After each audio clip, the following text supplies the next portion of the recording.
Տիկին Օհանյան այսօր դատական նիստն էր, որով Նիկոլ Փաշինյանը դատի է տվել հրապարակ օրաթերթին, ինչ որոշվեց այս դատական նիստին, ինչ ընթացքում է գործը եւ ինչ արձանագրվեց։ Այո, սա ըստ էության երկրորդ դատական նիստն էր, որին մենք մասնակցում էինք, որտեղ դատանը առաջին նիստը առանց մեզ է իրականացրել եւ կարեւոր որոշումներ է կայացրել այդ նիստում։ Երկրորդ դատական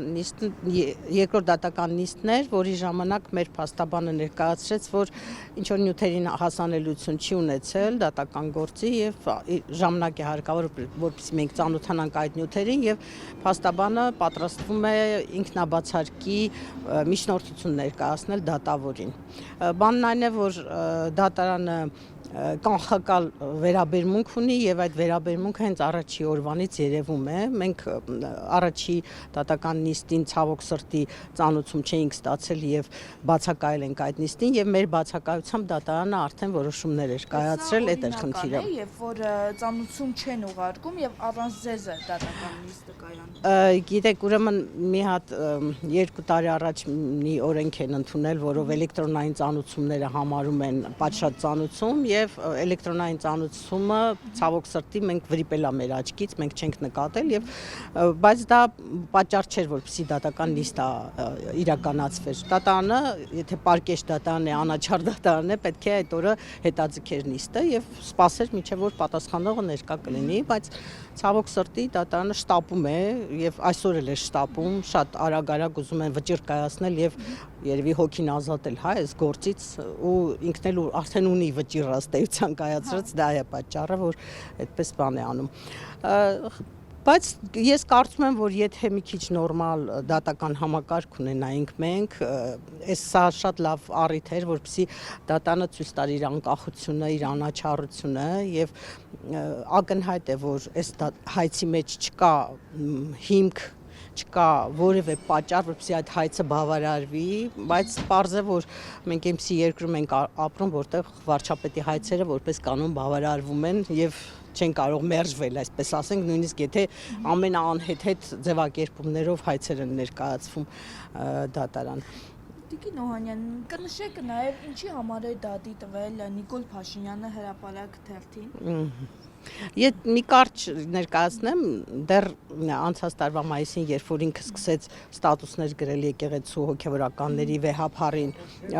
ուղղված, որ հարցադրումներ էր անում, հա, ամեն օր գրում էր, պիտի ասի վեհափառը կուսակրոն է արդյոք ինքը, երեխաներ ունի արդյոք թե ոչ, խախտել է արդյոք կուսակրոնության ուխտը թե ոչ, գրում էր քեռակնոջը դոմփի SNN այս տիպի հրապարակումներ էր անում, մեր մի քաղաքացի մի փոքր տեքստ է գրել նույն ոճի մեջ իրեն պատասխանելով, որ ուրիշ հարցադրումներ էլ կարելի անել, եթե դու վեհափառին ասում ես կուսակրոն ես արդյոք երեխա ունես թե չէ, մենք էլ կարող ենք քեզ հարցնել, թե դավաճանում ես արդյոք կնոջդ, այսպիսի լուրեր կան, այս լուրերը ճիշտ են արդյոք թե ոչ, ընդհանրապես հարցադրումների ոճով արված մի հատ հռետորական հրապարակախոսական փոքրիկ նյութիկ է, որը ապշել կարելի է, որ այդ նյութի համար կարելի է դիմել դատարան, այն էլ նախկին խմբագիր, նախկին լրագրող, որ հազարավոր նման նյութեր է հրապարակել իր թերթում, բայց մարդը որոշեց, որ պետք է դիմի դատարան եւ հաղթանակ տանի լրատվամիջոցի նկատմամբ ունենալով այդպիսի անհավասար պայմաններ, հա, դու պատկերացրեք մի երկիր, որտեղ դատական համակարգ այսքան ստրկացված, ոչնչացված վիճակում է, լրատվամիջոց, որը փոքրիկ ու ֆինանսներով, փոքրիկ միջոցներով գոյատևում է եւ դրա կողքին դրա դեմը կանգնած է պետությունը, պետության առաջի դեմքը։ Ոչ մի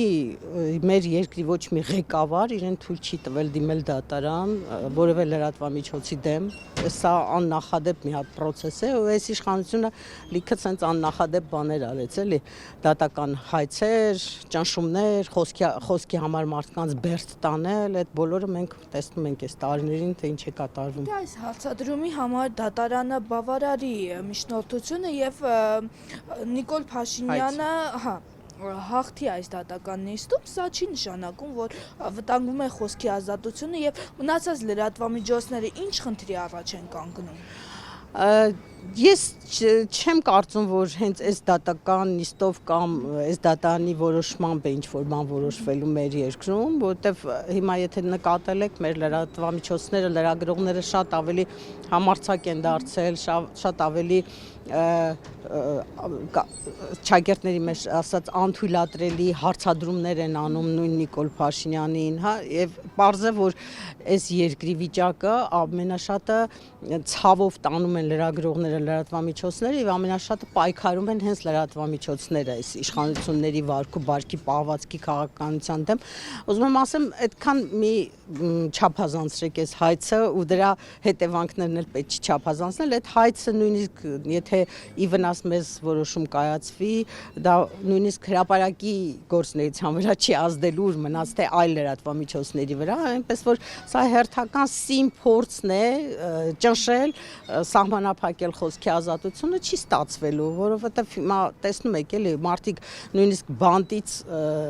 հրապարակումներ են անում, ելույթներ են ունենում, այսինքն այդ ազատ խոսքը մենք նվաճել ենք այս 30 տարվա ընթացքում, այդքան հեշտ չի լինելու դա բան անել, ճնշել երկրում։